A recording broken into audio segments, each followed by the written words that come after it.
Le 19 juin, la campagne de distribution de moustiquaires imprégnés d'insecticides est en marche. Donc, on va parler de cette campagne de distribution de ces moustiquaires imprégnés avec le SP Palu et qui est notre invité d'aujourd'hui. On parlera justement aussi de cette campagne au niveau de vos quartiers. Si c'est effectif ou pas, on le saura à travers l'entretien de ce matin. Plus tard, on va aller à la découverte de ceux qui comprennent le langage des masques. Oui, quand les masques sortent, il y a des gens qui communiquent avec les masques-là et qui comprennent ce langage-là. On les appelle les silkomsé. Donc, on va justement échanger avec eux parce qu'il y a l'heure d'Assandaka qui est en vue. Ça sera aussi dans un instant. Avant tout ça, vous aurez la revue de presse présentée par Alphonse Ouedraogo que nous allons retrouver tout à l'heure. Alors, madame, messieurs, fidèles téléspectateurs, comment a démarré cette aventure sans vous dire bonjour. Alors, bonjour à tous et bienvenue à ce nouveau numéro de l'émission Bonjour le Faso. Merci de votre fidélité. Alors, pour le moment, suivez-nous sur le bouquet Canal+, c'est le numéro 265 et le numéro 8 du bouquet Canal+. Vous avez la possibilité aussi de nous suivre en direct sur Facebook. Tapez tout simplement Savane TV et l'émission se passe en direct. Merci bien. On démarre l'aventure tout de suite et maintenant avec la première rubrique qui nous amène à la découverte du parc urbain Bangluego sous l'aspect traditionnel et coutumier. Cette semaine, on a décidé de vous parler de ce site-là, qui est le parc urbain Bangluego. On vous l'a dit il y a 2 semaines quand on a présenté ce parc urbain Bangluego. Bangluego, c'est bien sûr l'espace détente, les plantes, la végétation, les animaux à travers le zoo, mais c'est aussi un site sacré parce que auparavant c'était un site qui appartenait d'ailleurs donc à la cour royale du Mogo et bien sûr donc il y a des rites sacrificiels qui se tiennent au niveau de Bangluego. Et il faut dire que justement celui-là qui est en charge qui est le gardien de cette tradition qui se passe à Bangluego, c'est le Tukenaba Togre. Et justement, nous allons donc écouter aujourd'hui le Tukenaba qui nous livre donc le message concernant les sacrifices qui ont lieu chaque année au niveau de Bangluego pour notamment demander la paix, la santé, une bonne pluviométrie pour justement avoir de bonnes récoltes. Il est interrogé par Abdoulaye Kinda, notre reporter, un journaliste reporter d'image qui était sur le terrain pour les activités. C'était samedi dernier. On va donc regarder, écouter et on revient. Ce samedi 21, on a programmé de rentrer à Bangluego, appelé Oussiro, pour demander vraiment la paix pour la nation, la protection pour nos dirigeants, et une bonne pluviométrie pour le Burkina. Chaque année, c'est quelque chose qui se perpétue. Sinon, depuis nos parents, nos grands-parents, ça se faisait. Et à chaque fois, quand on dédie une date, à cette date-là, nos populations, les notables, la population, les amis, on se rencontre pour aller, pour perpétuer, pour demander la paix pour le pays. Et vraiment que Dieu protège nos dirigeants et profiter de manière une bonne priorité. Mais maintenant, la prière, chacun vient avec ses doléances. Chacun vient avec ses soucis. Bon, pour demander, vous savez que les problèmes ne sont pas les mêmes. Il y a d'autres qui ont des difficultés de mariage. Bon, pour avoir un enfant, il y a des célibataires qui veulent des femmes. Vous voyez les jeunes qui viennent avec des poulets. Chacun veut que son activité prospère. Et quand ils demandent, alors, au début avec un poulet, si ça marche pour lui, l'année prochaine, ils amènent soit un brebis ou un bélier. Donc, bon, on a vu ça avec nos parents, nos grands-parents, et ça se perpétue. Donc nous aussi, on veut que ça continue comme ça. Il ne faut pas que vraiment on perd nos racines. Quel que soit ce qu'on dit, si tu es africain, tes parents, tes grands-parents ont passé par là. Donc il ne faut pas qu'on laisse nous oublier nos racines. À cette fête, vraiment, tout le monde est invité. Parce que nous, députés, on vient avec nos notables, notre population. Bon, mais il y a des amis, il y a des services, chaque service. Bon, il n'y a pas une entreprise qui ne met pas sa main. Parce que chacun veut que son activité prospère. Donc, c'est intéressant que tu mettes ta main pour qu'on puisse acheter les poulets, les béliers, le dolo pour pouvoir exécuter ces rites-là. Donc, nous invitons tout le monde à vraiment jouer bas la terre. Parce que nos racines, on n'a pas d'autres racines que les traditions. Pour que notre culture se perpétue, il faut que nos enfants, chaque enfant doit suivre son papa pour aller au village, pour aller au rite, pour voir comment ses parents vivent. Puisque mon on dit que donc l'enfant, en suivant son parent, son père, ça veut dire que son père aussi a suivi son grand-père. Donc il faut que ça se perpétue. Il est bien installé sur ce plateau. Bonjour et bienvenue, Alphonse. Bonjour à toi, Madame Nikima. Bonjour à toutes et à tous. Alors, pour la revue de presse, on débute par quel journal aujourd'hui? On débute avec le journal L'Observateur Palga. L'Observateur Palga a sa une ce matin affiche remise rapport ASE-LC 2023 au président. Un préjudice de plus de 33 milliards de francs CFA pour l'État. Toujours avec ce quotidien. Banfoura, 180 motos saisies et une dizaine de personnes interpellées par la police nationale. Abus d'autorité par les forces de sécurité. Allô, le 10-20, c'est un numéro vert et qui permet donc d'appeler pour signaler tout cas suspect. Journée mondiale des réfugiés, le Burkina et l'UNHCR, même combat. Toilette publique de Ouagadougou. Concertation pour un assainissement inclusif, nous informe le journal. Un autre quotidien, c'est le journal Aujourd'hui au Faso. Dans sa parution du jour, on peut lire rapport 2023 ASE-LC remis au président du Faso. Un trou baignant de 33 milliards de francs CFA constaté. Soutenance du fin de cycle alistique, le ministre Gilbert Ouedraogo encourage les impétrants. Homme d'affaires catholique, David Baramzare, élu président. News du jour. Dans cette rubrique, le journal écrit les institutions de la CEDEAO quittent les pays de l'AES. Dénoncer la corruption au contrôle routier. Nouvelle plateforme pour les pièces de la commande publique est à découvrir à la page 3 et 5 du journal. Le quotidien Bobolais, l'Express du Faso, nous parle ce matin des travaux d'intérêt général et écrit à Bobo, des détenus purgent leur peine à Faso, mais bon. Rapport 2023 de la SELC, un préjudice de plus de 33 milliards de francs CFA révélé, écrit le journal. Capitaine Ibrahim Traoré, ce leadership qui manquait au Burkinabé. C'est une analyse à lire à la page 2 du journal. Groupement des commandos parachutistes, 500 soldats prennent leur envol vers l'excellence. Fin d'année scolaire 2024-2025 à Quinima, les anciens élèves célèbrent le début des vacances. Opération spéciale bouclage de Banfoura, 180 engins saisis par la police national. Pont de Nassau, le ministre Sorgo rassure les populations. C'est un autre titre du journal.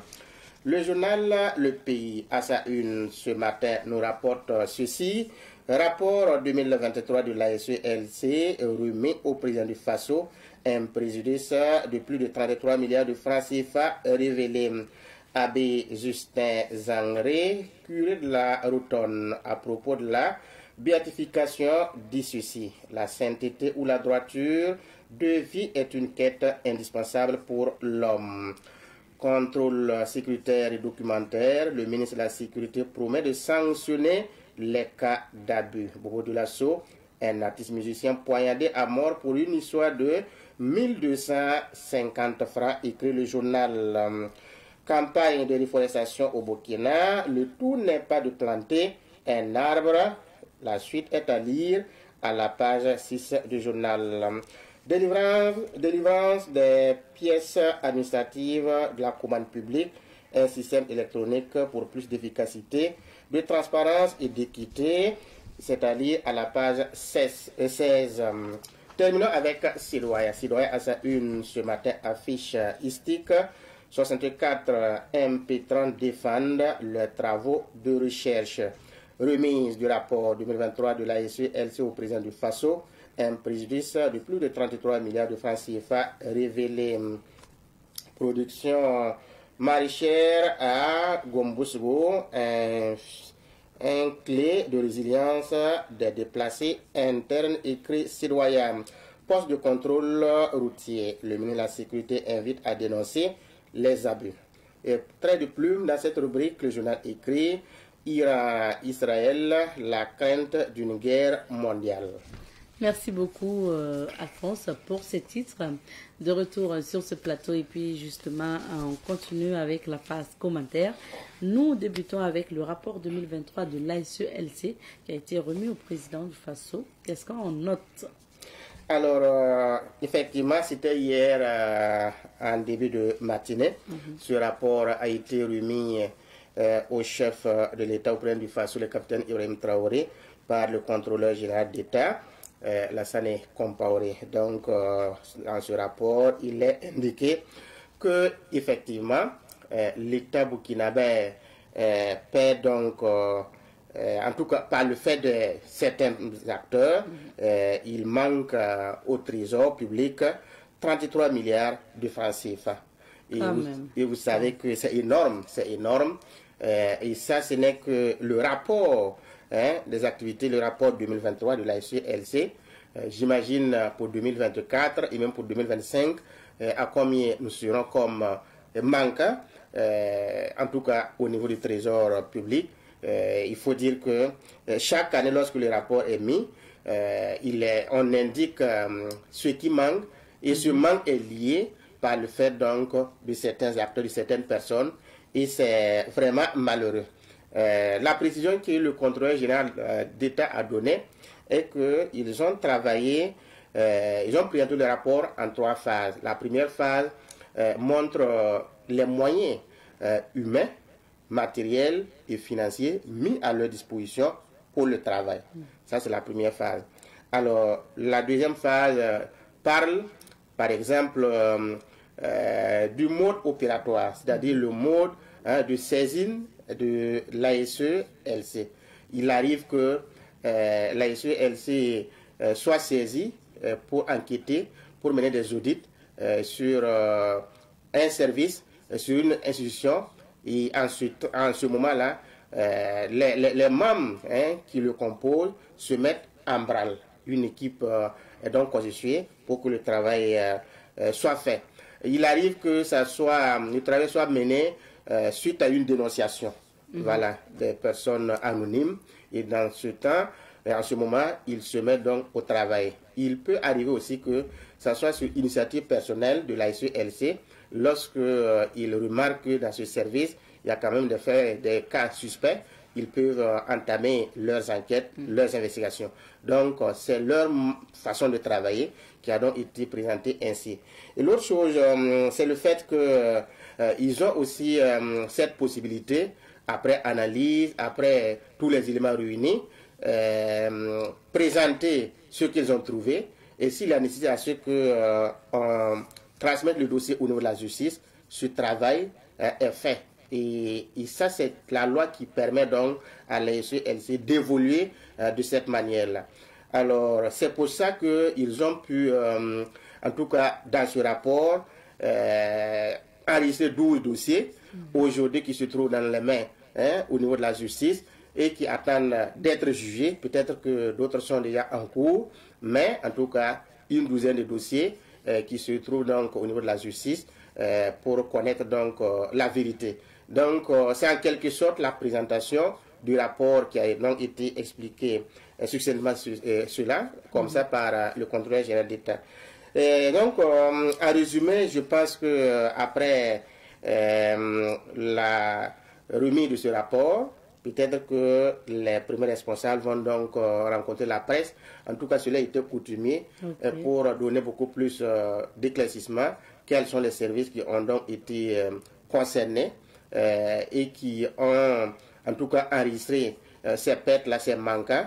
Je pense qu'il faut donner aussi ces informations. Peut-être ça va aider aussi les journalistes à pouvoir faire quelque chose là-dessus, contribuer à la manifestation de la vérité, aider vraiment à sensibiliser. Donc je pense que ça ne doit pas, on ne doit pas limiter à la remise du rapport, mais il faut communiquer, il faut donner beaucoup plus de détails. Bien sûr, pour faire connaître le rapport. Tout à fait. Sinon, 33 milliards de francs, c'est énorme. C'est énorme quand même.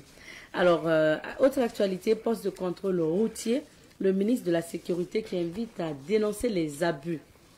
Et quel type d'abus on peut avoir au niveau des postes de contrôle routier? D'emblée, le ministre a salué les forces de défense et de sécurité qui sont vraiment au niveau des postes de contrôle, que ce soit dans les zones urbaines ou dans certains axes. Vous constatez qu'il y a des forces de sécurité qui sont donc mobilisées, qui procèdent donc au contrôle, d'abord pour une raison de sécurité, connaissant donc notre situation actuelle, et ensuite pour aider certaines personnes aussi à retrouver leur engin, si effectivement, ou bien leur véhicule, s'il se trouve que des usagers utilisent des moyens de transport qui ne sont pas les leurs. Je pense qu'en ce moment, avec l'aide des forces de sécurité, on peut retrouver ces engins-là. Ça, c'est un exemple.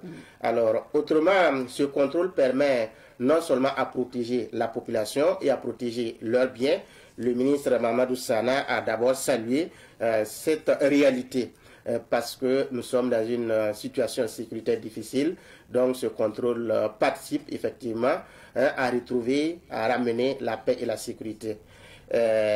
Cependant, il se trouve que dans l'exercice de cette mission, il y a des forces de sécurité qui outrepassent les missions à elles confiées. Et c'est malheureux, le ministre a souligné cela, parce qu'il arrive que des gens, au lieu de faire le travail comme cela a été présenté, ils arrivent à faire autre chose. Et ça, ce n'est pas normal. Il y a d'autres qui viennent même à utiliser leur autorité pour abuser les usagers, la population. Et ça, ce n'est pas bien. Ça peut être la force parce que c'est l'autorité, on te force à faire quelque chose, ou bien à soutenir quelque chose. Ça, ce n'est pas bien. Ce n'est pas actes de corruption. Des actes de corruption, il a souligné cela, que ce n'est pas normal. Parce que le contrôle, selon ce qui a été dit, doit se faire au pied donc des véhicules. Bien sûr. Vous demandez à un usager, vous levez la main, il s'arrête. Dès lors qu'il marque l'arrêt, vous approchez et maintenant vous demandez contrôle de documents. Voilà, il présente les documents, vous regardez. Ben, est-ce que je peux voir dans les coffres qu'est-ce qu'il y a? Voilà, ils ouvrent. Ben, d'accord, vous comptez ça, c'est pour des raisons de sécurité. C'est ça. Voilà. Dès lors, oui, contrôle de documents, après, contrôle de sécurité. Le travail doit être fait au niveau, au pied du véhicule. Et c'est fini. Il ne faudrait pas arriver, bon, vous prenez le document et suis-moi. Et l'intéressé commence à vous suivre. Bon, tu arrives, on te fait attendre. Ben, en fin de compte, parce que tu es pressé, tu peux tomber dans un piège qui est des cas de corruption. Tu seras obligé de donner quelque chose avant de partir. Je parle sous le contrôle, bien sûr, de beaucoup qui ont été victimes de ces cas-là et qui n'auront pas le courage d'aller dénoncer. Oui. Je pense que ce communiqué du ministre est à saluer. Et d'ailleurs, il y a un numéro vert qui a été donné, le 10, le 20. C'est un numéro vert, on ne paye pas. Le ministre invite donc la population à dénoncer tout cas suspect ou ceux qui ont déjà été victimes à venir présenter avec précision là où les faits sont passés et comment ça s'est fait. Je pense que c'est une invite pour que nous puissions corriger cet état de fait. Et d'ailleurs, il a dit que je pense que le message doit être entendu. Le message doit être entendu. Et puis, aujourd'hui, on peut dire que quand même, nous avons des autorités qui tiennent à ce que quand vous avez un poste de responsabilité, vous puissiez respecter les normes en matière de gestion. Et ça envoie justement au sujet aussi de la DG, ou ne pas dire ex-DG maintenant, du CHR de Kaya, parce que elle a été limogée. Oui, elle a été limogée. Je suis tombé sur une note parlant de cela la dernière fois. D'abord, il faut rappeler, parce qu'il y a eu une note de service qui est sortie, pour appeler tout responsable de service de faire son travail, de faire en sorte qu'il n'y ait pas de manquement au niveau donc de son ressort. Ça a concerné, c'est une note issue donc du ministère de la Santé. Et la note parlait par exemple du fait que un constat a été fait. Un constat a été fait que au niveau des services de santé, il y a des agents de santé qui, au lieu, en tout cas, de faire leur mission comme il se doit, de remplir leur mission, ils préfèrent aller jongler au niveau du privé. Et ils sont même permanemment au niveau du privé dans les cliniques, plutôt que de là où ils doivent être. Et ça, ce n'est pas normal. Vous êtes payé par l'État, par le contribuable. Donc, vous avez des heures de travail. C'est après avoir épuisé donc ces heures-là, si vous ne vous sentez pas fatigué, vous pouvez maintenant aller jongler ailleurs. Voilà. Donc, je pense que c'est après donc analyse qu'on est arrivé à prendre à cette situation, à prendre une note. Et le président, le capitaine Ibrahim Traoré l'avait même rappelé. Je pense que ça vaut 1 année ou 2 ans. Qu'aux agents, les agents qui trouvent que maintenant, les responsables, c'est pour que nous arrivions maintenant à la phase de sanction.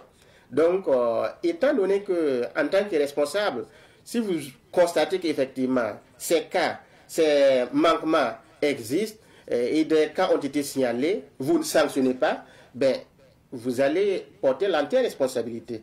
Je pense que c'est ce qui est arrivé, par exemple, à ce responsable-là, du côté donc du CHR du Kaya. D'accord. Peut-être que d'autres cas vont suivre. Pour la DG, on dit que c'est pour inertie face au détournement de patients vers des cliniques privées. Parce que c'est ça aussi la réalité. Bon, certains, vous allez aller consulter un médecin qui a peut-être votre solution au niveau du public, qui peut vous faire, je ne sais pas, le scanner au public, qui peut vous faire l'échographie du cœur au public, mais qui va dire, ici, là, c'est pas évident que vous puissiez avoir ça à temps ou que, mais dans ce cas, est-ce que c'est pas, je voudrais faire telle ou telle clinique privée. Alors que, en fait, cette personne est actionnaire dans la clinique ou sinon, ce médecin-là est même propriétaire ou officie dans cette clinique-là. Bon, c'est la réalité, donc je pense que ça va servir de leçon, c'est ce qu'on peut dire. Et puis on espère que les agents de sécurité, les responsables de services doivent aussi être sanctionnés comme c'est le cas. Je pense qu'il faut faire en sorte que la sanction tombe aussi sur ces agents-là qui détournent les patients. Et comme ça, on pourra vraiment assainir le milieu. Ça serait bien. On termine par l'actualité internationale, toujours Israël-Iran. Un cessez-le-feu a été obtenu ce matin. Oui, c'est la bonne nouvelle. C'est la bonne nouvelle. Pas, en tout cas, pour l'instant, il n'y a pas encore de communiqué officiel, mais pour l'instant, les déclarations qui viennent de part et d'autre indiquent qu'effectivement, il n'y a plus d'hostilité. Il n'y a plus d'hostilité entre Israël et puis l'Iran. Pourquoi? Vous savez que les États-Unis sont impliqués et l'Iran n'a pas pardonné cela.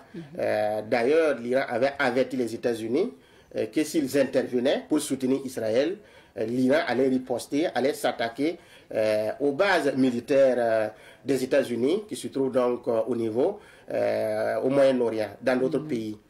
Alors, l'Iran a respecté sa parole. Effectivement, les États-Unis sont impliqués et ont frappé 3 sites d'uranium. Et après cela, l'Iran a répliqué. L'Iran a répliqué en frappant aussi des bases militaires américaines qui se trouvent au Qatar, qui se trouvent dans d'autres pays. Et je pense que la plus grande base qui a été frappée, c'est la base militaire américaine qui se trouve donc au Qatar. Et là, on enregistre plus de 10 000 hommes, 10 000 militaires américains avec tout le matériel. l'Iran a fait ce travail. Et c'est 14, selon Donald Trump, Donald Trump en a parlé hier, il dit que l'Iran a lancé 14 missiles balistiques, et ces 14, heureusement, 13 ont été interceptés, ont été abattus, voilà, ont été abattus par les forces américaines. Et il y a eu le missile, l'autre missile a été était en liberté, à une zone de liberté, là où il n'y avait pas de danger. Donc les 13 ont été maîtrisés, et l'autre maintenant la communication, est tombé dans une zone où il n'y avait pas de danger, une zone de liberté, ce qu'ils ont dit. Alors, soit c'est ce que Donald Trump a dit. Et de poursuivre en disant qu'en tout cas, il est heureux que avant cette frappe-là, l'Iran a prévenu les États-Unis. L'Iran a prévenu qu'il allait riposter. Et cet avertissement a permis aux États-Unis de se préparer pour intercepter les missiles balistiques.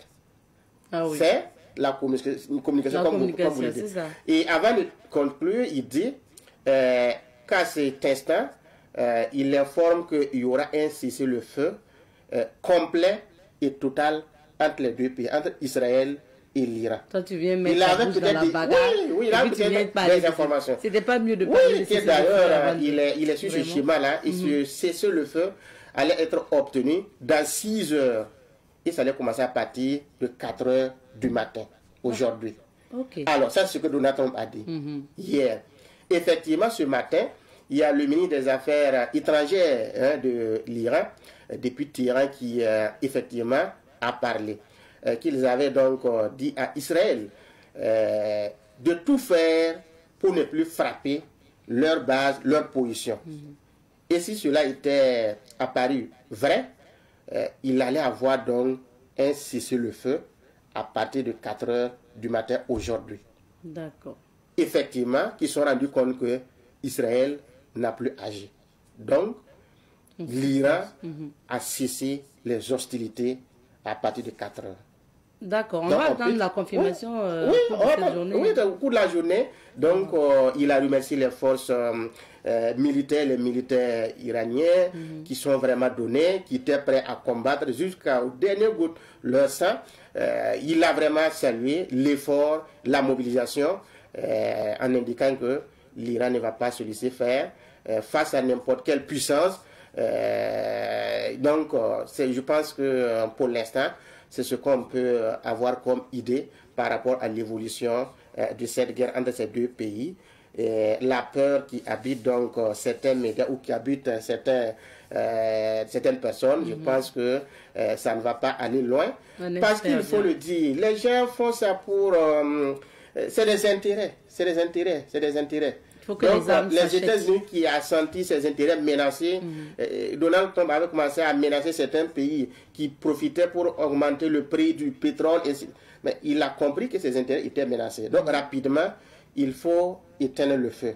Et peut-être que l'intervention des États-Unis était une façon pour couvrir l'impuissance de l'Israël face à l'Iran. L'Israël était déjà en position de faiblesse. Donc, il fallait que les États-Unis fabriquent donc cette histoire d'implication de frappe, et sachant que l'Iran allait agir. Après, il allait essayer maintenant de jouer aux pompiers, comme il l'a fait. Donc, ne nous laissons pas berner par l'Occident, parce qu'il sait ce qu'il fait. Merci Alphonse. Vivement ce cessez-le-feu-là, que ça se confirme au cours de cette journée pour qu'on n'entende plus parler de missiles balistiques lancés ça et là. Merci beaucoup. On va maintenant courir pour découvrir les couleurs du temps. Juste après, on reçoit le SP Palu pour parler de distribution de moustiquaires. La distribution de moustiquaires imprégnés a été lancée le 19 juin. C'était donc par le Premier ministre Ralim Talba Jean-Emmanuel Ouédraogo. Et déjà, après le lancement, comment ça se passe sur le terrain, la campagne? Et depuis ce lancement, naturellement, la campagne se poursuit bien. Et les acteurs sont sur le terrain. Et tout ce qui doit être déroulé est en train donc de se dérouler. Et c'est vraiment au bonheur de toutes les populations que l'opération se continue. Et nous pensons pouvoir donc bien la conduire. Et qu'est-ce que, pour expliquer concrètement, qu'est-ce que la campagne justement de distribution de moustiquaires imprégnés et quel est l'objectif principal d'une telle action?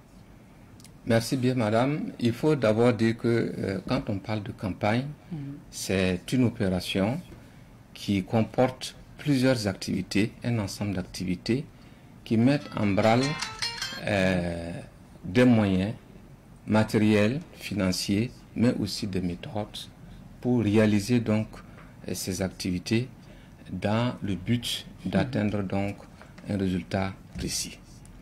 Alors, pour ce qui est donc de cette opération de distribution des MILDA, c'est un ensemble d'activités qui a été donc mis en œuvre depuis un certain temps et dont c'est la concrétisation qui se passe actuellement et qu'il s'agit ici de mettre à la disposition des populations des moustiquaires imprégnés pour pouvoir donc se protéger et contre le paludisme. Donc l'objectif c'est se protéger contre le paludisme.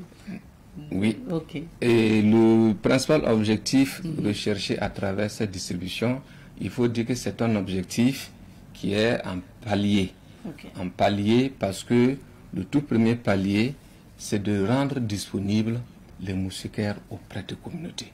Ça, c'est d'abord le premier palier. Okay. Le deuxième palier, une fois que les moustiquaires sont disponibles au sein des communautés, eh bien, c'est pour donc les utiliser.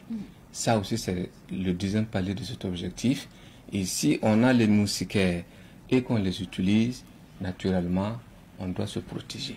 D'accord, Voilà. bien sûr, c'est important de se protéger parce que si on l'a, il faut l'utiliser. Tout à fait. Maintenant, au regard de la situation sécuritaire, quelle est la stratégie que vous avez mise en place pour couvrir le territoire, tout le territoire du Burkina Faso? Merci bien. Il faut dire que le ministère de la Santé a un système de résilience et sous donc l'instruction donc de la plus haute autorité du ministère, tout Burkinabé est en droit de posséder une moustiquaire pour se protéger. Donc c'est vrai, le pays connaît quelque peu de difficultés d'insécurité et pour cela nous avons pu effectivement sur la base donc de ces situations établir donc le pays sous forme de strates. Okay. Des strates où nous avons des zones qui sont considérées comme des zones à sécurité stable et d'autres zones où nous estimons que la sécurité est instable. Donc pour ces zones où la sécurité est instable, donc une batterie de mesures ont été mises en place et cela a permis effectivement de disposer et de mettre les MILDA jusqu'au dernier kilomètre sur l'ensemble du territoire pour que tout Burkinabé, où qu'il se trouve, puisse effectivement bénéficier de cette protection. Donc, le pays, les zones où nous avons estimé qu'il y a des soucis de sécurité, il y a eu donc des moyens spécifiques qui ont été mis en place et je peux vous assurer aujourd'hui, madame, que sur l'ensemble du territoire, il y a des moustiquaires au dernier kilomètre de notre pays. Ah oui. Voilà. Donc, tant mieux. Et quels sont justement les défis logistiques et les défis techniques aussi rencontrés dans cette campagne de distribution? Merci. Les défis également, nous en avons effectivement connus et ils sont également de deux types. Il y a des défis qui sont liés aux zones où nous estimons qu'il y a un problème d'insécurité. Là, ces défis sont liés au fait que le transport de ces MILDA au dernier kilomètre n'est pas une chose facile et cela nécessite des mesures spécifiques, une logistique beaucoup plus spécifique et bien adaptée selon la réalité terrain. Et un autre niveau de logistique, de défi, c'est aussi les zones à sécurité stable, mais avec une certaine difficulté d'accès géographique. Là aussi, dans ces zones, des mesures spécifiques ont été mises en place pour que les gens puissent effectivement traverser les mares, les marigots et tout autre obstacle pour permettre à tous de pouvoir donc bénéficier de ces MILDA. Ah oui. Si on doit parler des moyens logistiques qui ont été mis en place, il faut dire que vraiment nous avons bénéficié, pour ce qui est des zones à sécurité non stable, de la collaboration des forces de défense et de sécurité, que vraiment nous faisons une mention spéciale, qui nous ont vraiment accompagnés par des convois pour amener les Milda jusqu'au dernier. Également les autorités locales, à chaque niveau que ce soit, régional, provincial et départemental, tous ont donc contribué à sa manière pour que nous puissions effectivement amener ces moustiquaires. Nous avons également mis en contribution les communautés en recrutant donc des transporteurs locaux qui connaissent donc les terrains de leur localité et donc ont mis aussi vraiment de l'énergie dedans pour qu'ils puissent nous aider avec le transport de ces moustiquaires au dernier kilomètre. Vraiment, ce sont des défis majeurs que tout le système du ministère de la Santé, avec la contribution donc de nos partenaires, on a pu effectivement relever ces défis logistiques et pouvoir donc disposer les moustiquaires là où elles doivent être disposées. Est-ce à dire qu'il y a eu amélioration par rapport à la campagne précédente? Oui, du point de vue logistique, il faut bien reconnaître cela, parce que, je le disais tout à l'heure, nous avons pu amener les moustiquaires au dernier kilomètre. Cela témoigne qu'effectivement, il y a la possibilité d'aller aujourd'hui, certes avec certaines difficultés, mais avec l'engagement de tous, surtout les FDS, nous avons donc pu disposer les Milda à tous les niveaux dont nous avons besoin. Donc nettement par rapport à la campagne passée, vraiment il y a eu de l'amélioration. Parlons maintenant de chiffres, M. Ada. En termes de chiffres, qu'est-ce qu'on doit retenir concernant les chiffres par rapport à cette campagne de distribution de moustiquaires imprégnés? Oui, les chiffres, ils sont vraiment édifiants. Il faut d'abord dire que pour cette campagne, nous avons estimé à 29 millions de Burkinabés à qui on doit donner des moustiquaires. Ouais. Et pour ces 29 millions de Burkinabés, nous avons prévu plus de 15 millions 955 000 moustiquaires pour que chacun puisse bien sûr avoir. Et quand je dis chacun, c'est une clé, c'est vraiment une moustiquaire pour 2 personnes. Voilà, parce que je crois que quand même ils viennent pour les recensements, là, voilà. ils calculent comme ça. Exactement. Donc c'est une moustiquaire pour 2 personnes. Et quand on évalue rapidement, nous sommes autour de 15 millions 955 000 moustiquaires qui seront distribués sur l'ensemble du pays. Pour cela, nous avons mobilisé près de 25 000 crieurs publics pour annoncer sur toute l'étendue du territoire, dans les villages les plus reculés, dans les quartiers, cette distribution qui est vraiment une occasion que tout le monde doit pouvoir bénéficier et pouvoir se protéger. Et pour cela, une activité de telle envergure nécessite bien évidemment une supervision. Il faut ouvrir l'œil et nous avons vraiment reçu cette instruction. Pour cela, plus de 7000 agents de santé sous forme de superviseurs, du niveau central jusqu'au niveau le plus déconcentré, donc doivent surveiller, superviser pour rectifier, corriger et pouvoir donc permettre que la distribution puisse se faire dans de très bonnes conditions. Et ceux qui vont faire le travail, rentrer dans chaque concession, dans chaque ménage, de porte à porte, c'est environ 22 000 volontaires que le ministère a engagés pour faire ce travail. Et ceux qui seront sur les sites pour remettre donc les moustiquaires aux bénéficiaires, c'est plus de 10 000 volontaires également qui sont mobilisés à ce niveau-là pour faire ce travail. Donc, sur le plan financier, le Premier ministre, au cours de son lancement, avait déjà donné donc les chiffres. Pour l'achat des moustiquaires, le pays a dépensé environ 33 milliards pour acheter ces moustiquaires. Et pour les coûts opérationnels, c'est-à-dire le transport à l'interne donc de notre pays, les outils de gestion pour donc la traçabilité de ces Milda et tout ce beau monde que je venais de citer tout à l'heure, leur mobilisation pour donc boire de l'eau, tout ceci réuni, cela s'élève à environ 5 milliards 760 millions. Donc le coût estimatif tourne autour donc de 40 milliards pour donc permettre à tout Burkinabé de pouvoir dormir sous une moustiquaire. Ah oui. Merci pour ces chiffres-là. Maintenant, pour justement la distribution, est-ce que dans nos quartiers, vos équipes procèdent au recensement puis à la distribution en même temps? Ça se passe comment sur le terrain? Merci bien, madame. Vous le demandiez tout à l'heure s'il y avait donc des différences par rapport aux campagnes passées. Oui. Naturellement, cette façon de faire en 2025 est une innovation. Innovation en ce sens que nous avons effectivement stratifié le pays en 5 strates où Ouagadougou et Bobo, qui consistent de grandes agglomérations avec une densité de population, des quartiers où il y a souvent des difficultés d'accès, telles que, si vous me permettez le terme, des noms d'outils, compliquaient et difficilement, en tout cas énormément, les activités de distribution.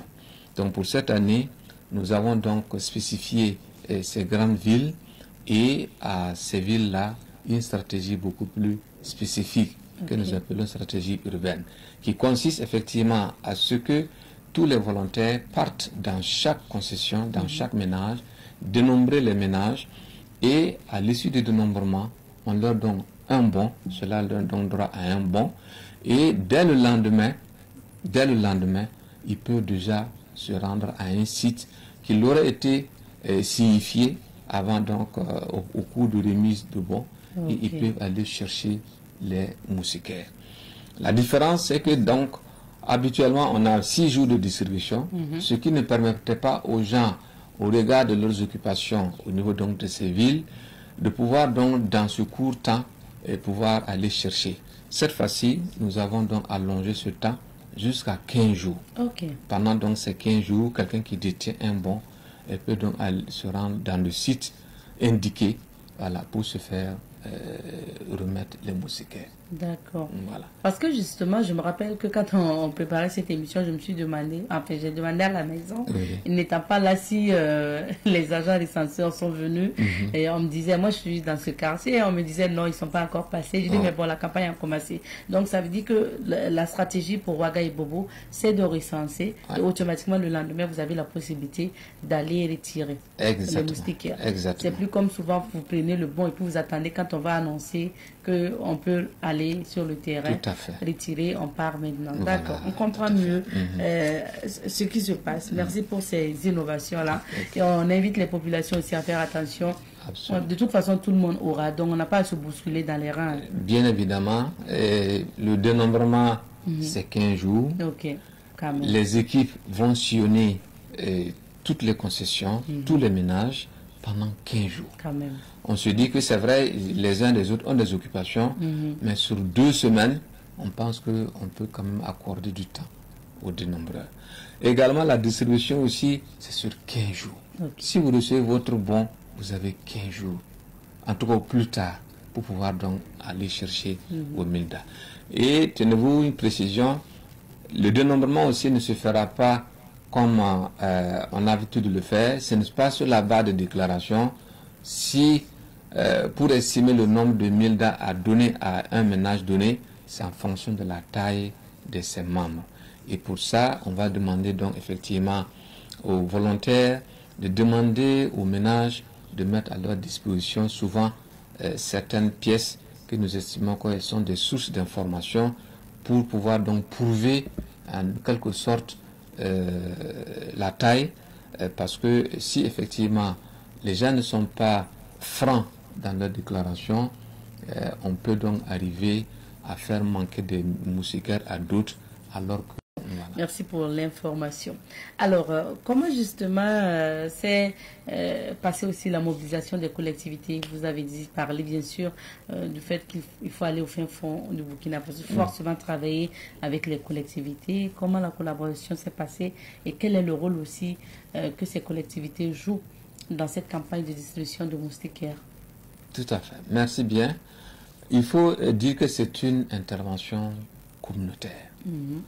Et qui parle de communautaire parle nécessairement de toute une organisation pour que effectivement le bénéficiaire qui se trouve au sein de la communauté puisse effectivement bénéficier. À ce sujet, il y a eu la mise en place d'un comité d'organisation qui est présidé par Monsieur le ministre de la Santé.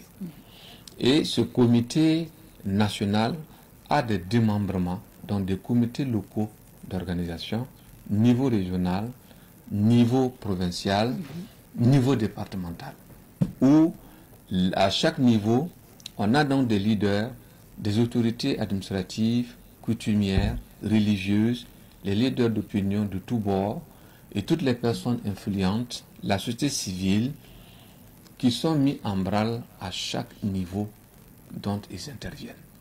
De sorte que le comité va donc jusqu'au niveau département, jusqu'au niveau village, où on fait appel aux CVD, aux chefs de village, aux personnes influentes, avec le système de santé, dont les ICP, les ASBC, la société civile qui nous aide dans les sensibilisations au sein des concessions. Tous ces gens ont été mis en contribution pour donc à chacun ce qui le concerne dans sa parcelle d'intervention de mobiliser toute personne par rapport donc à cette campagne. Et effectivement, au jour d'aujourd'hui, la mobilisation est vraiment de taille. La preuve, si vous avez suivi le lancement à Komselega, la mobilisation était vraiment au beau fixe. C'est bien aussi de rappeler surtout les biens fondés aussi de ces moustiquaires, pour ne pas dire les avantages à dormir sous ces moustiquaires imprégnés là, quand même achetés par l'État pour vous donner. C'est bien de préciser ça. C'est quoi les avantages, Monsieur Ada? Merci bien, madame. C'est une question suffisamment pertinente. Et je rappelle que si effectivement les conditions dans lesquelles se trouve notre pays, l'État est capable d'accepter, mobiliser tant de ressources pour acheter des moustiquaires, ce n'est vraiment pas pour faire de la plaisanterie. La moustiquaire a vraiment prouvé son efficacité. Et cela a été démontré à souhait par des études validées par l'OMS qui stipulent que si 80% de la population acceptait de dormir sous des moustiquaires, on éviterait plus de 50% des cas de palu.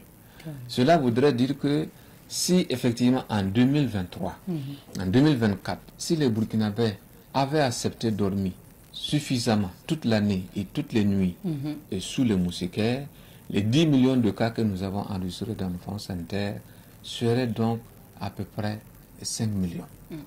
Et vous voyez, s'il y a 5 millions de cas qui sont évités, ça veut dire que nos services de santé seront donc plus libres, plus accessibles pour être beaucoup plus efficients. Et n'oubliez pas, c'est quand même de l'argent quand on part se soigner. Donc, en dormant sous une moustiquaire, vraiment, on évite le palu.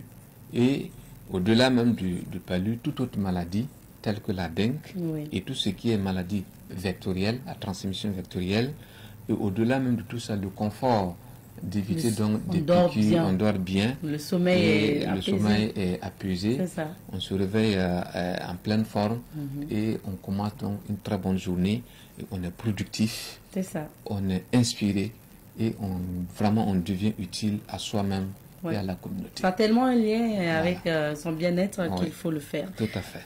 Et comment vous comptez aussi évaluer l'impact de cette campagne juste après? Merci. Alors, le premier impact que nous allons d'ores et déjà, à la fin, immédiatement évaluer, c'est d'abord la couverture. Puisque notre premier rôle, c'est de rendre la moustiquaire disponible à tout le monde. Donc, pour parler d'impact, il faut d'abord que la communauté bénéficie de ces mildas.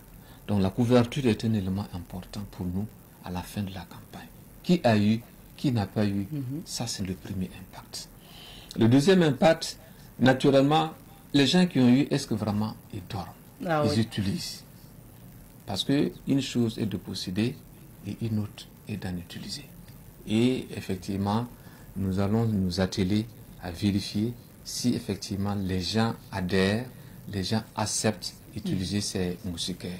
Et si l'utilisation est bonne, comme je l'ai dit tout à l'heure, eh bien, l'impact, c'est la diminution des cas de palu dans nos fonctions sanitaires et la relance de notre économie.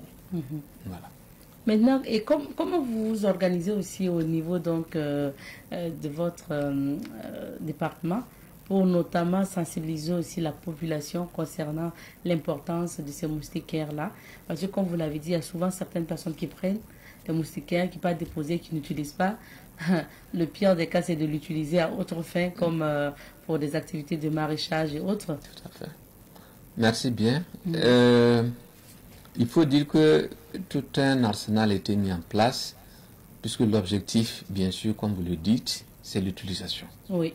Donc, d'ores et déjà, pendant la distribution, il y a un dispositif qui est mis en place, et dans ce dispositif, il y a une personne, une volontaire, à qui nous avons vraiment formé, donné des messages clés, tout ce qu'il faut pour pouvoir donc transmettre ces messages à la communauté. Donc, sur le site de distribution, cette personne sera dévolue à cette tâche. Elle va donner des messages très poignants, très essentiels, courts et précis, mais qui sont très efficaces. Ok, dans les centres. Dans les sites de distribution, là où les gens vont aller chercher les moustiquaires. Il y aura une démonstration de comment est-ce qu'on attache la moustiquaire. Okay. Comment est-ce qu'on entretient la moustiquaire. Quels sont les éléments qu'il faut pour que la moustiquaire donne toute son efficacité. Ça, cette communication très essentielle sera déjà faite sur le terrain avant même que le bénéficiaire n'ait accès à sa moustiquaire. Et après cette étape, la personne va repartir chez elle et nos systèmes de santé prévoient que pour chaque aire de santé, il y ait des agents de santé communautaires.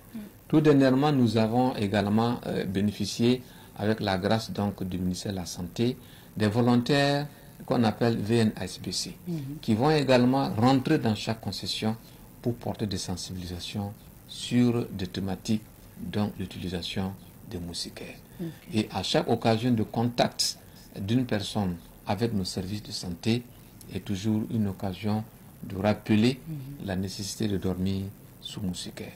Donc, sans oublier la contribution immense des médias que vous êtes, à travers des émissions radiophoniques, télé et toute autre forme de communication que nous ne manquons pas de saisir pour rappeler, inviter les bénéficiaires à utiliser convenablement les moustiquaires. Alors, c'est vrai, hein, merci pour ces informations, mais nous avons la chance de vous avoir sur ce plateau. C'est bien que vous puissiez donner aussi certains détails à nos téléspectateurs avant qu'ils partent écouter celui qui va donner les conseils au niveau des sites de distribution. Concrètement, quand moi je prends ma moustiquaire, je la récupère sur le site de distribution, arrivé à la maison, qu'est-ce que je dois faire avant utilisation? Merci beaucoup. Si vous venez de recevoir votre moustiquaire, arrivé à la maison, le premier geste à faire, c'est d'abord d'étaler la moustiquaire. C'est comme on l'a dit, son nom, elle est imprégnée d'insecticides. Donc, le premier geste, c'est de l'étaler. Et on l'étale sous de l'ombre. Pas au soleil. Pas au soleil. Parce que les rayons ultraviolets du soleil, en action avec bien sûr l'insecticide, peut donc d'ores et déjà compromettre cette efficacité. Et comme on la veut maximale jusqu'à la fin de sa durée de vie, on l'étale sous un arbre pendant 24 heures. Ce n'est pas une demi-journée, je répète, pendant 24 heures. Si on l'a étalé à 6 heures du matin, c'est vraiment le lendemain à 6 heures qu'on doit l'arracher. Et maintenant, à partir donc de ce temps, on peut donc l'attacher. Et quand on l'attache, la personne sera dotée des points de fixe, voilà, pour fixer aux quatre coins, et on attache. On faut bien la fourrer. Donc, si c'est une natte, elle est adaptée. Si c'est un lit, elle est adaptée. Il faut bien fourrer simplement pour ne pas laisser des espaces par lesquels le moustique peut rentrer. Également, si elle est sale, elle peut être lavée. D'accord. Et puis, pour laver, nous demandons simplement d'utiliser du savon solide, pas de détergent.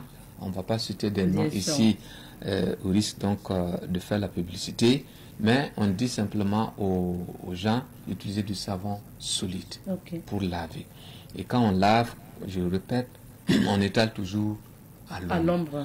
Et la moustiquaire a une durée de vie de 3 ans, donc par an, on estime que la personne peut laver au moins 7 fois sa moustiquaire sans problème. Voilà. Et à la fin, elle pourra toujours garder la concentration de l'insecticide capable donc de tuer les moustiques. Voilà brièvement ce qu'on peut dire en entendant que les gens aient le maximum d'informations sur les sites de distribution. Merci beaucoup. Rappelez-nous, la campagne de distribution va jusqu'à quand? Merci. Comme on a stratifié le pays, pour Ouara et Bobo, également pour les zones où il y a des défis sécuritaires, c'est donc du 19 au 2, donc 15 jours pour ces zones-là, Ouara et Bobo, voilà, au 2 juillet. Et pour ceux où nous avons estimé que il y a la sécurité est vraiment stable, qu'il n'y a pas de problème, elle commence donc du 12 juillet au 17. Là, c'est une durée de 6 jours. Donc, pour ceux qui sont à Ouara et à Bobo, ça se passe actuellement. Ça se passe actuellement depuis le 19 et ceci jusqu'au 2 juillet. Ils peuvent rentrer pour prendre leur moustiquaire. D'accord. Merci beaucoup. Notre temps est terminé, M. Ada. Quel est votre message, le mot de fin à l'endroit de la population? Merci. À la population, on va leur demander de l'adhésion. C'est notre mot vraiment notre mot de cœur. Il faut que la population adhère. Des efforts colossaux sont déployés. La MILDAS est offerte gratuitement, mais en réalité, c'est quelqu'un qui paye. C'est l'État qui paye. Il faut bien que les gens puissent l'utiliser.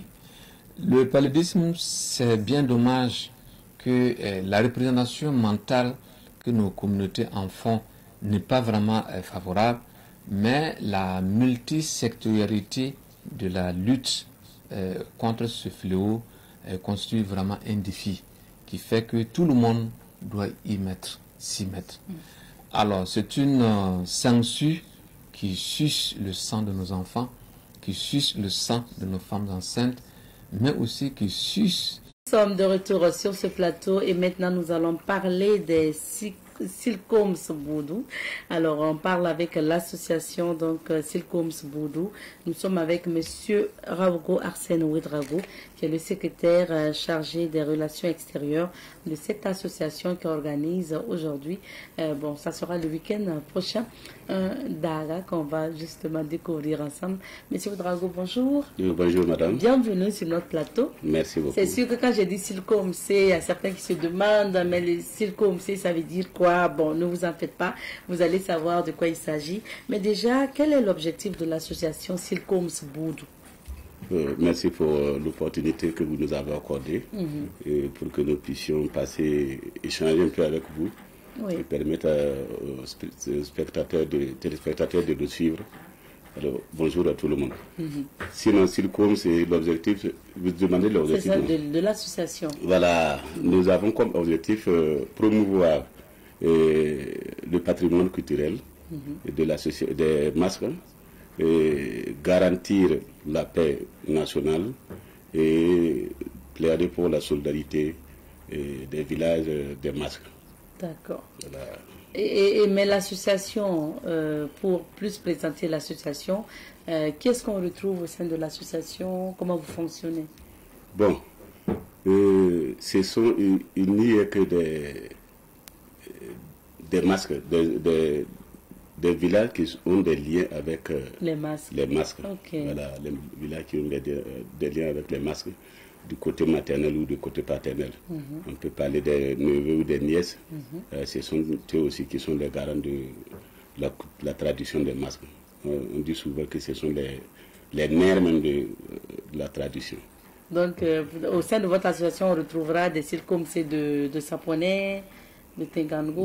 De Tengango, de Komki. On peut citer entre autres Bargo, Yoré, Mwassa, Sonro, Zekunga, Nabrago, Bonoro, Watenga Sabi, Tengango, Tengandame. Bon, il y en a plein d'autres.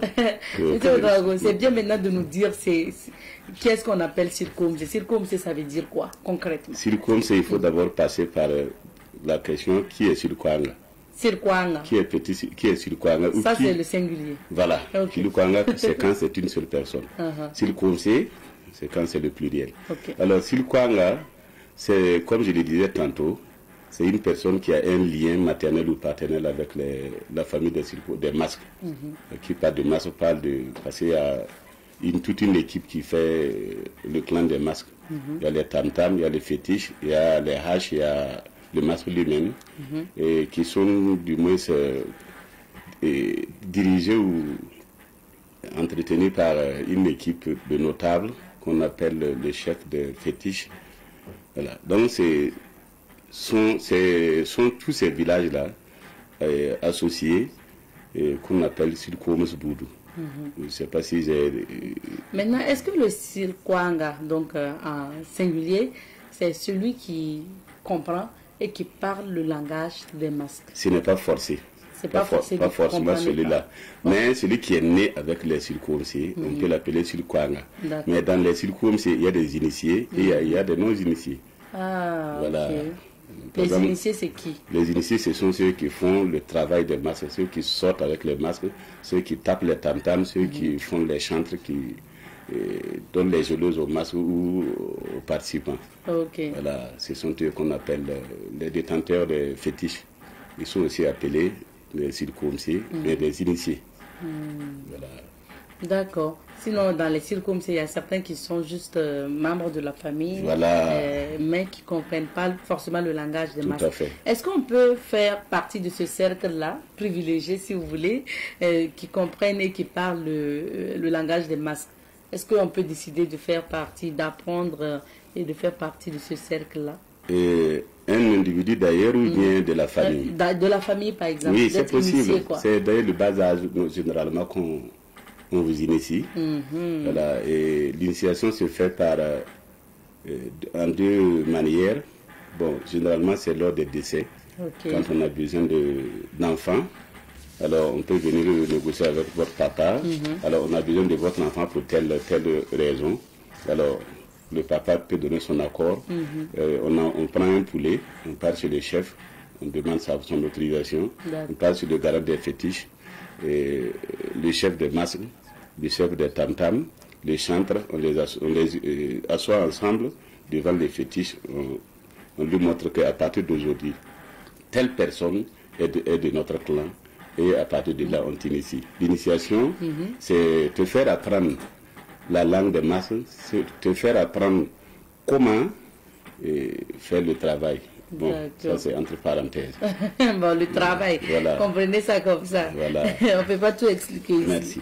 D'accord. Maintenant, on va parler de l'activité à venir. Vous avez un DARA, donc de circumcis. Pourquoi vous avez décidé de faire cette activité-là? De prime abord, je vais remercier le chef de Komsilga Nababulga 2 qui a accepté nous donner son accord pour que nous organisions cette cérémonie dans son territoire, dans son appartenance. Nous allons encore remercier le Tengsaba de Tenganoro qui va bientôt recevoir l'Assemblée. Et maintenant, la population des villages environnants, nous les remercions aussi pour leur générosité. Les activités, nous allons... Turkomsdara, il va se tenir du 28 au 29 juin 2025 à Tenganoro. Ça sera... on va commencer par un reboisement le samedi à 9h devant la cour du chef de Tenganoro, du Tengsaba, et suivi en même temps de la kermesse qui va se dérouler jusqu'à dimanche nuit. Mais après le reboisement, le dimanche matin, il y a toujours la kermesse, des animations diverses, jusqu'à 13h où nous allons commencer l'installation des invités. Et à 14h, le début de la cérémonie. D'accord. Au cours de la cérémonie, il y a des allocutions des autorités, certaines autorités. Il y a des animations culturelles de certains villages, des masques. Il y a des artistes. Donc les masques vont sortir? Non, pas du tout. Non, ok. Parce que les masques ne sortent pas pour des événements heureux facilement. D'accord. Voilà, bon, vous savez que nos masques sont des masques sacrés. Et quand ils sortent, c'est pour une cause bien déterminée. Okay. Alors, donc, après les animations culturelles et traditionnelles, on aura des animations de rakiré. Okay. Voilà, des animations modernes qui vont parler du rakiré. Vous savez que c'est des valeurs sans lesquelles aussi la vie en société, en communauté, n'est pas toujours facile. D'accord. Et qui sont les invités de cette activité? Nous avons invité les Naba de Basse-Caudré, les Naba de Wangzhou, les Naba de Garabin et un malheureux chef que vraiment nous avons invité qui va venir avec un ventre creux se remplir. C'est votre parent à plaisanterie? Le chef de Goro, celui qui dit qu'il ne voit pas dans les vires et qu'il voit dans l'eau. Je pense que c'est votre parent à plaisanterie, oui, si vous dites ça. C'est un père. Oh, d'accord. Voilà. C'est vrai que les gens de Tengango font parenté à plaisanterie avec les poissons. Tout à fait. Ok. Alors, et les artistes invités, vous avez dit, c'est Adam Zongo. Adam Zongo. Donc, Jean Zoé. Et puis, voilà. Bien d'autres. Bien d'autres artistes seront là. Ok, super. Merci beaucoup. Alors, quel est votre invité? Il faut rappeler justement le lieu où va se tenir l'activité. La cérémonie va se tenir à Tengango, à côté du marché, au côté ouest du marché. C'est sur le terrain? Sur le terrain, il y a un grand espace qui fait face au marché. Okay. Nous allons profiter de cet espace-là, installer nos tentes, et accueillir les invités, où la cérémonie va se dérouler. D'accord. Merci beaucoup. Notre temps est terminé. Merci. Votre mot de fin à l'endroit de toute la population de Tengango. Vraiment. Nous tenons encore à remercier nos parrains. Le parrain de Moïse Seko, notamment les navigants Congo Alidou, Nikiema Zoassé, Nikiema Zongo Alain et Nikiema Issoufou. L'ex-maire de Tengango, de Komsilga, qui ont bien voulu, en tout cas, sacrifier de leur temps cher pour notre cérémonie. Merci beaucoup. Merci à vous, M. Ouedraogo. Et rendez-vous donc les 28 et 29 juin, précisément le 29 juin pour la cérémonie au niveau donc du marché de Tengango pour vivre Silkoms d'Agad, organisé donc par l'association Silkoms Boudou. On va s'arrêter ici pour ce matin. On va s'arrêter ici pour l'émission parce que le temps imparti est terminé. Merci à la diffusion pour ces quelques minutes accordées. Rendez-vous demain pour d'autres aventures de Bonjour le Faso. En attendant, portez-vous bien. Allez, Merci.